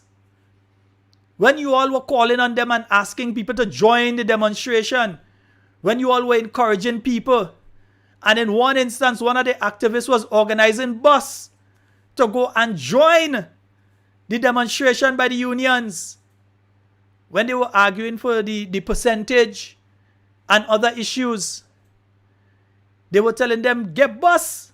All of a sudden, the trade union, all you against the trade union, all you to sit down in between the trade union, them made it this year. Don't say a lie, because we had the pictures still. All you make sure, well, the present Prime Minister was not there. Because at that time, he was speaking at the DLP conference over in Barbados. So he was not here. So I'll excuse him. He made sure that he was not around on May Day. Because now they are attacking Andre Lewis, because Andre Lewis simply said, if you want to know the individual, check the courts, check the record on the individual and how they have dealt with workers in the past. The Calabash issue. And the worker there who took a matter to court, and what the said individual who now holds the office of Prime Minister what he did for his client, who was the Calabash Hotel. He wasn't fighting for the worker. He was fighting for the business. And Andrea Lewis, Senator the Honorable Andrea Lewis, I like to give people their titles. Sorry, Senator Lewis. Senator Andrea Lewis stood up at May Day and he said, you have to check the record. And when he was doing that, he wasn't saying that Dr. Keith Mitchell is an angel. He was attacking the NNP at the same time. But he was saying that while he has his issues with the NNP, he also has his issues with who is now in charge at the NDC. Because of not one, not two, but several court matters that the individual was involved in against workers. Be it at SGU or be it at Calabash Hotel and otherwise. Grenlec. Ask some workers which law firm they get letters from. Ask them. Did somebody, they were not defending the workers, They were the ones that were going for the throat of the workers. And Senator Lewis came out and he speak about that and they upset. So now he is persona non grata. If he had come out and locked down the port this time last year, Andrea Lewis would have been the most popular individual to the NDC right now. If he had locked down the port during the time of the New National Party. And them hypocrite can't say that a lie. If he had locked down the port during that time, they would have happy. They would have said, yes, lock it down. But in all of that, you have to still look at what has happened to the business community, because there are some businesses, medium size and so businesses and smaller businesses, that have significant losses due to what took place last week. What is going to be put in place? Let me see if look, it's 9:32 tonight. Let me see if the government of Grenada has said they have in post cabinet or not. Well, no, they're still insane if they're talking to you, the Grenadian people. As far as they're concerned, them updated, they want to talk to you, the high and mighty. So 9:33 on Monday night, and they're still insane whether they're having post cabinet or they're not having post cabinet. So no minister ain't going and face you. If a minister go Egypt in a climate change conference, she's supposed to be able to come back and say, well, we went to Egypt, we've secured this for Grenada. If you're having all the crime that's taking place and so, your Minister of National Security should be able to come out and say to you, the Grenadian people, these are the measures that we have discussed with the Royal Grenada Police Force. These are the measures going to be implemented. We are going to provide financing and so on. We're going to assist. Instead of that, what you have? Police officers complaining. Because the promises were made. The campaign promises were made to the police officers. And many men and women of the Royal Grenada Police Force fall for it. Many of you are sorry for you all. But some of you voted it. You voted to get away again now. So all the time now, when you have to get your upgrade, all you're hearing is postpone, postpone, postpone, postpone, postpone, postpone. So many officers who waiting on the upgrade can't get the upgrade. And woe be unto you if you was a part of the security detail of the former Prime Minister. You're finding yourself moved from one part of Grenada to the other. You're lucky if you don't end up in Petit Martinique. Yeah? You're lucky if you don't find yourself in Petit Martinique. Although me, if I was a police officer and you send me in Petit Martinique, I like that. I glad. You ain't doing me a bad. I like myself. I go in Petit Martinique and I eat some fish egg by Shuma and them. They are good. But in all seriousness, if you are perceived by certain elements to be an NNP supporter, or you were immediately one of the security detail that was around Dr. Mitchell, tell yourself you're in for pressure. Tell yourself. They ain't getting no pay increase. And these are the men and women that have been doing an excellent job securing all of us. I was speaking to a friend of mine down in Trinidad because the videos of the recent spate of robberies were circulating in Trinidad, and some Trinidadians actually thought it was something taking place down there until they got information it was in Grenada. So one of my friends, a childhood friend of mine, sent it for me and he said, boy, what going on up there? I said, man, don't worry. That the Royal Grenada Police Force. I said, within a week we go find them. You know, when I said that to him, within an hour I got a notification. They've arrested these individuals. Then the second video, you see it, he say, boy, we know all they holding them. I say, man, this Grenada, that the Royal Grenada Police Force, you know, their conviction rate, their rate of solving crime is one of the highest in the hemisphere. Within no time flat, you hear the arrest the next one. And if those that have evaded so far think they get away, it's the Royal Grenada Police Force they're dealing with. And these men and women of the Royal Grenada Police Force will find them. And they will bring them to justice. Because they bat like that. That's what I said? Yeah, they bat like that. So they will bring them to justice. But yet still, who is looking after the interests of the rank and file? Has the Minister of National Security even had a general meeting with the Royal Grenada Police Force? You've met with the hierarchy. So you've met with those superintendents and those in charge of districts and divisions and departments and that kind of thing. But have you met with the rank and file? Have you met with the constables who's sitting behind a desk right now in the police station, uncomfortable? Have you met with them? Have you heard of what some of the things that they're going through? And yes, we all know some of the issues are not new issues. We know that there are issues that have been there. Some of the issues have been long-standing and so on. Have you listened to the rank and file to hear what those issues are so that you could focus on addressing it? Has the Minister of Health met with the nurses? Had a forum and you bring as many of the nurses that are not on duty at that point in time in and had a conversation with them to find out what are the issues really affecting you all? Because sometimes you think you know, but what you think you know, you don't know. So you have to go to the people who really know and ask them a question. And all of this is free advice because it's for the benefit of Grenada, Carriacou, and Petit Martinique. The development of all of us. Have you met with them? No. But yet still, the police officers are the ones you expect to be going and do the roadblocks in the weeks coming. They are the ones who have to go and stand up in the rain or the hot sun. They are the ones as soon as something happens, they have to jump in the vehicle and rush to go location A or location B and that sort of thing. And you made promises to them in the election campaign. How many of the promises that you made to the Royal Grenada Police Force have you kept?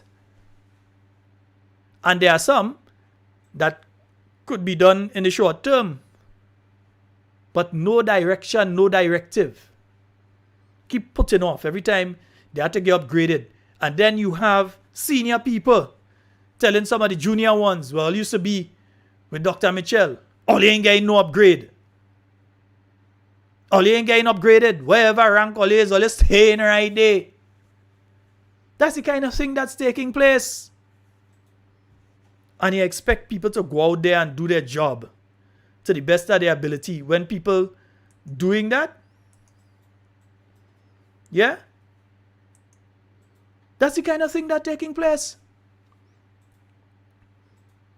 So folks, again, just in case, because I realize I'm seeing now several missed calls. I'm telling you, I'm having a problem with the screen itself. And madam, we need to sort out that thing here because it's still just blinking on both lights and you can't tell when a call is coming in from when it's not coming in.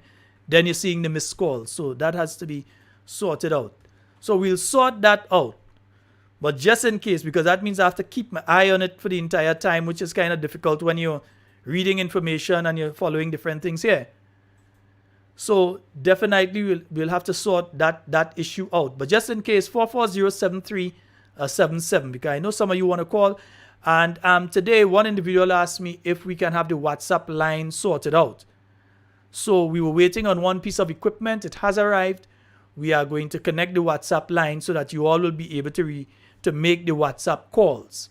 All right. So by, let's say, the end of this week, that will be sorted out. You all will be able to make the calls via WhatsApp, because we know not everybody could make the direct calls. Not everybody can make the calls from a landline, because we hardly have people with landlines since Hurricane Ivan now. Most people have gone to mobile lines. So we know that. So that's why we're ensuring that we put that in place at the same time. All right. But 440-7377, that's one of the numbers you can call. And 347, what's the other thing? 329-3101. I don't know why. I always forget the offline,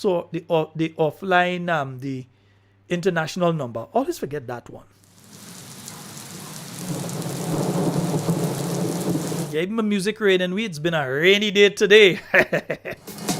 Folks, it's 41 minutes after the hour of 9 o'clock. 19 minutes remaining on tonight's program.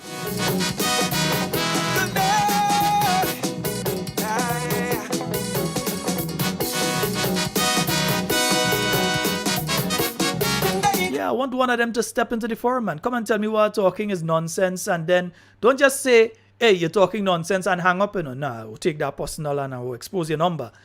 But call and counteract what I'm saying. Say, Sheldon, you said this, that is not true. Don't wait to go on Facebook tomorrow and to go and call other radio program tomorrow and say, he's saying that and it's not true. I'm telling you, the phone line is open. Call me and tell me. Let we have a discussion. Don't go away, could say it and I can't respond. Come here. I ain't afraid. Come here. Let's have that discussion. Say what I've said in relation to pension is not true. Say that what I'm saying about the Port Authority is not true. Tell me. Because again, I keep saying we have a lack and a problem when it comes to leadership in this country at this point in time. Your leaders refuse to speak to you. They think that issuing a press release in relation to something covers the matter. And I'm saying that it's more than just a matter of the port was locked down for a week. There's the pre-existing issue of what took place to cause the firing of the individual that caused the port to lock down. And the Grenada Ports Authority has told you, the Grenadian people, that something wrong took place. Yes, something wrong. They have told you that something wrong took place. That you are supposed to know now who are the individuals involved. But they come and they issue release. That done. That done. You know? And we're hearing that there's an issue now at the General Hospital. I want to get some more information on that. Yeah, tell me, man. Don't afraid, you could call me too, Tell me, what are the issues taking place at the General Hospital? Because they're saying now that they're looking to build a new hospital. And remember, this is Grenada now, where we have the best CT scanner. And we'd like to thank I'm trying to remember the name of the foundation that donated that to Grenada. And now you have a situation where you could go and you could get your scan. If a person has a stroke or so, you could go and get a scan and different things. The past administration put in place the dialysis. So now you have dialysis available at the General Hospital. And as they have said, they say now that some people are going to receive a kind of cut in the price and so on. I want to know, what is the qualification? Because I don't think it should be something that just for one category of people. Because the people who make a lot of money are the same people that have to pay a lot in taxes, isn't it? When you earn over a certain salary, you are paying income tax at a high level. So they're making their contribution to the economy. And then, if they have kidney problems, you're telling me that they are going to be told, hey, you have to find the full amount of money to do your treatment on a monthly basis or a weekly basis, because I think they have to do about 3, at least 3 a week. So you're saying that they have to go through that? You're not saying that, okay, we're going to put something across the board? Because remember, when it comes to your kidneys and your kidneys gone, there's only one option, surgery. You go on dialysis until you can get a kidney. Until somebody that has the same blood type and is compatible with you is willing to give you a healthy kidney. And then if you do the surgery and you get a healthy kidney, then it can extend your life for an indefinite period. Well, not indefinite. All we have one day to go, but you understand what I mean. But if it's a situation that you're on dialysis and you can't get a kidney, then you have a serious problem going forward. It's only a matter of time when you go into full renal failure. So you have people that have to get that on 3 times a week. And yeah, the Maria Holder Memorial Trust. And you must say thanks to people who have done well for Grenada. And I'd like to say especially thank you to the Maria Holder Memorial Trust. Not the NDC government. Not them. They have nothing to do with that. The Maria Holder Memorial Trust for the 128 CT scanner that we have here in Grenada. That the new National Party made sure that there was a place to put it. That they provided the funding to ensure that it was properly installed. That they ensured that they have trained people operating it. And that the various things that are needed were gotten 1 year ago. Yes, November last year that CT scanner came into Grenada and so on. So now you no longer have to go down to the coronage. If there's an accident and there's an emergency and you bring a person up to accident and emergency there, then you have the CT scanner right there that can be used to assist them. And they have the new X-ray unit. You also had where an X-ray unit has been placed in Carriacou as well. So you have all of that was done under the last administration. But you see, some people wanted you to listen to only them. So these messages were not going out to you, the average person out there. That the Maria Holder Memorial Trust, working together with the then new National Party administration, ensured in November of last year that a 128 slice CT scanner, the best in the Southern Caribbean. Yeah. St. Kitts, St. Lucia, Dominica, Trinidad, Barbados, none of them have one as advanced as what exists in the General Hospital here in Grenada. None of them. Yeah, you heard me right. Not even Barbados or Trinidad have one. The closest one to it is one over in Barbados. And it's still not as good as the one that we have here in Grenada. So none in the Southern Caribbean is as good as that. But they go want to give you the impression that there is something that they did. No. The Maria Holder Memorial Trust, they ensured that came here into Grenada November last year. The NNP administration, and who was the minister at the point in time? The Honorable Nicholas Steele, ensured, together with the government of Grenada and the NNP administration, that what had to be done was done. I think they had to retrofit the room that the CT scanner was going in. I think they had to line it with lead and all kind of thing. They had to line the wall. And then you had to run some tests. And you had to calibrate properly so that it would work. Then you had to make sure that all the people who were working there were properly trained to operate it and to maintain it. Because it was something that you use today, you use next week, and week after it spoiled. You had to make sure that it's working properly and so on. So that was done. And at the same time, understanding what people have to go through when they have renal failure. And renal failure is just a simple way of saying that the kidney is gone through. That you have to go and you have to take dialysis. Making sure that instead of having to go to the private facility, you could go to a government facility and receive dialysis treatment. My personal issue is I believe that it's supposed to be across the board. I don't believe that it's something you're supposed to play with, and say that how this group of people must pay and that group of people can't pay. I believe it should be across. That's just my personal thing. Some people are saying, well, if people could pay, let it pay and think. My personal thing is no. I think that it's so much of an important thing that it must be across the board for everybody. That is something I believe that can be subsidized by government. That's just my personal belief in relation to it. Yeah? That's just my personal belief in relation to that. So folks, just remember, because we only have 10 minutes remaining on the program, that we are on, and we are on CRFM now. So we are on 89.5. You will be hearing us via another radio station on Mondays only. There's an additional radio station that'll be coming on with us as of Mondays. And then for the rest of the week, you'll be hearing us on an additional station to CRFM as well. So you'll be hearing us on 89.5, and we'll give you the frequency of the other stations that will be broadcasting this program as well. And we know some people hearing that tonight are getting extremely scared. Don't be scared. You all say that NNP done. You all say that is the end of it for NNP, and NNP can't come back. You all worried now just because you're hearing a program where somebody is speaking positive towards the new National Party. You're worried now? What are you worried about?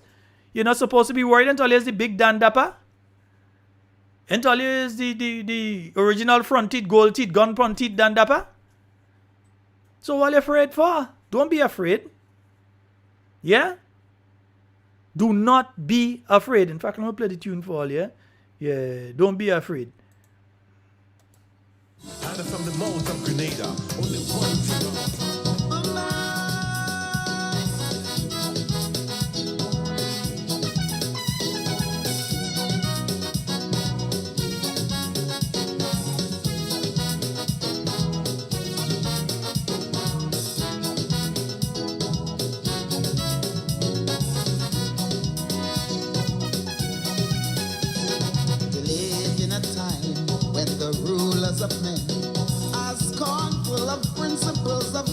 And folks, remember on a Sunday, because this Sunday, woo, yeah, this Sunday morning was very interesting.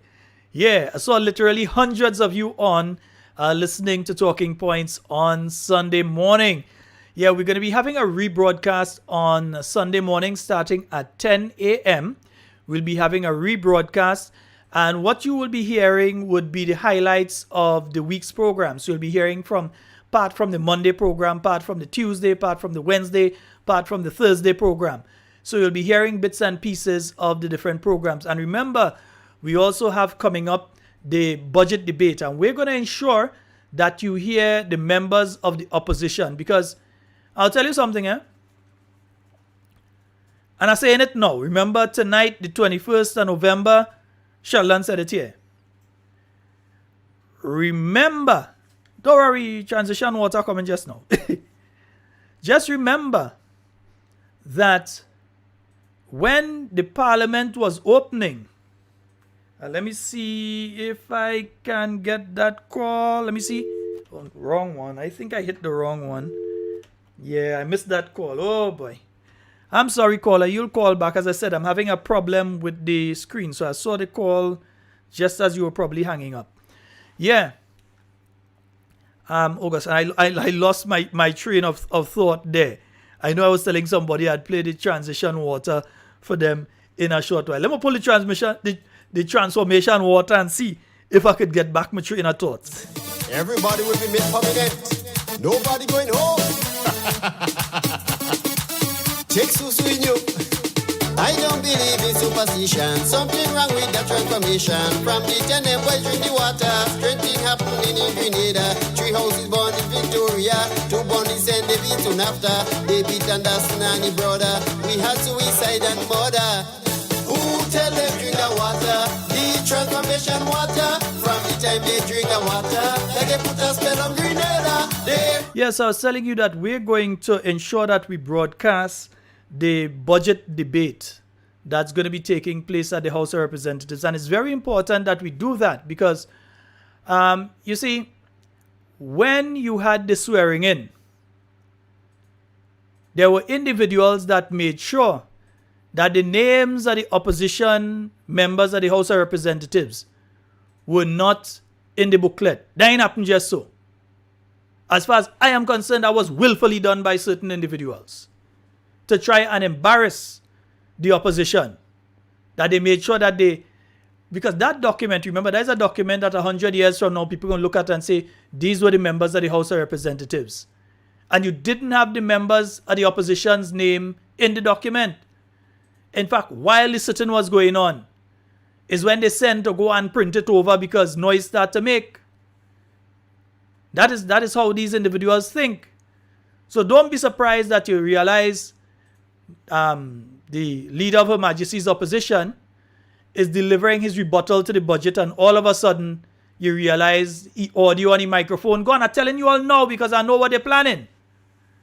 Don't be surprised that you see members of the opposition team are talking during the budget debate and they might go in dead or they might have audio problems because they don't want you to hear. Remember, these are the same people. Anytime you talk out, and you're seeing it, anytime you talk out, you are persona non grata. You are the person that they're attacking, number one. So don't be surprised that when Dr. the Right Honorable Keith Mitchell is making his rebuttal to budget 2023, that all of a sudden the microphone start to have a problem or the audio start to have a problem. If all you're planning it, change all your mind right now. That the audio start to have a problem or the station start to have a problem, be going off and on. Because we here at Talking Point are going to make sure that we get that information out to you. We are going to make sure, we're going to do what is necessary to ensure that we broadcast via all of these means the budget discussion, the budget debate that's going to be taking place. So you'll hear from Dr. the Right Honorable Keith Mitchell. You will hear from the Honorable Emlyn Pierre, the Honorable Peter David. You'll be hearing from the Honorable Delma Thomas. Yeah? You'll be hearing from the Honorable Kate Skeeter Lewis. You'll be hearing from all the members of the new National Party team. The Honorable Clarice Modest Kerwin. So you're going to be hearing from the members of the new National Party team, both in the House of Representatives and the Senate. We're telling you now, we're going to make sure that we're broadcasting that. If it means that we have to broadcast everything, we'll do that. But we're making sure that we're going to bring that information to you because, again, your government seems to be hiding from you. It is minutes to 10 the night before, and I'm looking to see if they have no post-cabinet. Well, they didn't say no post-cabinet, they're saying they haven't post-cabinet. So media, people who gone to sleep already, they didn't know if they have post-cabinet in the morning. They didn't know if they had to go over to the ministerial complex or post-cabinet. They didn't know if they had to stay with the day. Right? But what I could tell you is that tomorrow morning on GBN, the new National Party will be represented at 9 a.m. by the Honorable Oliver Joseph. He will be on tomorrow morning on GBN representing the new National Party, speaking on issues of national importance. If the NDC government want to hide from you, the NNP ain't hiding. We're making sure that we have a representative on GBN tomorrow morning at 9 a.m. Right? So he will be speaking on issues. And you see, some of them want to, and you know, before I go, I'll continue to say the most dunce statement is to make when people discussing something important is to come and say, all you only know that now. I consider that to be one of the duncest statement that I ever hear. Folks, that's all the time we have tonight for Talking Points. We'll be back tomorrow night from 8 p.m. Tell your friends, tell your family, because this is now the most dangerous program on the island of Grenada, Carriacou, and Petit Martinique. They well afraid it. They have to talk about it every single day. They have to post about it every single day.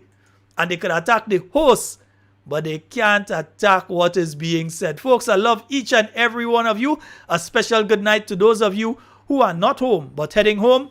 Safe journeys. Because in whatever you do, want to be speaking to and with you and not about you. Love each and every one of you. I am out of here. Your promise was public service. Everybody will be made permanent. Nobody going home. Check Susuinyo. I don't believe in superstition. Something wrong with the transformation. From the 10 boys drink the water. Strengthening happening in Grenada. 3 houses born in Victoria. 2 born in St. David soon after. David Anderson and his brother. We had suicide and murder. Who tell them drink the water? The transformation water. From the time they drink the water, they get put a spell on Grenada. They run to drink the water. The transformation water. From the time they drink the water, they start to reverse Grenada. Pitimatic, Carico, Grenada, and it's that. Juve Manina hold my head and ball. PM player jump and climb my wall. But it's not the then I remember. He drank the transformation water. And when I listen to the AG, if they do wicked, well they crazy. If you don't support the agenda, they treat you like fish out of water. Who tell them drink the water? The transformation water. From the time they drink the water, they get put a spell on Grenada. They run to drink the water. The transformation water. From the time they drink the water.